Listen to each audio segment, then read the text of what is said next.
प्रवीण आर्लेकर हे Pedne schedule caste reserve मतदारसंघाचे बीजेपीचे उमेदवार आहेत आणि कमळाच्या चिन्हावर ते निवडणूक लढवत आहे. त्यामुळे आज मी या रिझर्व्ह मतदारसंघामध्ये आलेलो आहे. काही गावांना मी भेटी देऊन आलो आणि प्रवीण आर्लेकरांना प्रचंड मताने निवडून द्या अशा पद्धतीचं आवाहन मी केलेलं आहे. प्रवीण आर्लेकर हे अत्यंत मनमिळावं अशा पद्धतीचे व्यक्तिमत्व आहे. सर्वसामान्यांना सोबत घेऊन जाणारे ते नेते आहे. सगळ्या जाती धर्माच्या लोकांना एकत्रित आणून डॉक्टर बाबासाहेब आंबेडकरांचा जो विचार आहे तो पुढे घेऊन जाण्याची भूमिका त्यांची आहे आणि त्यामुळं त्यांच्यासारख्या एका अत्यंत चांगल्या उमेदवाराला प्रचंड मताने निवडून द्या अशा पद्धतीचं आवाहन करण्यासाठी मी आलेलो आहे. संपूर्ण गोव्यामध्ये मी जाऊन आलो आणि वास्कोला जाऊन आलो, पंजिरात जाऊन आलो, पेडण्यामध्ये आता आलेलो आहे. यानंतर मी कोंढ्याला जाणार आहे. नंतर वास्कोमध्ये परत आपला कार्यक्रम आहे.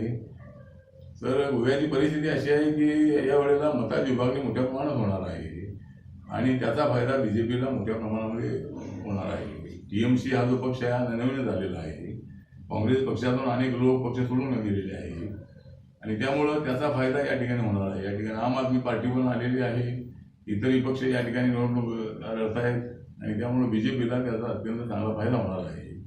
रिपब्लिकन पार्टीने संपूर्ण जागांवर 40 जागांवर बीजेपीला पाठिंबा दिलेला आहे. आम्ही एकही जागा उभी केलेली नाही आणि त्यामुळं बीजेपीला दलित मतदार जे आहे, अल्पसंख्याक मतदार जे आहे, अशा सगळ्या मतदारांचा त्यांना फायदा होणार आहे आणि बीजेपीला जवळजवळ 27-28 जागा मिळतील अशा पद्धतीची आपल्याला अपेक्षा आहे.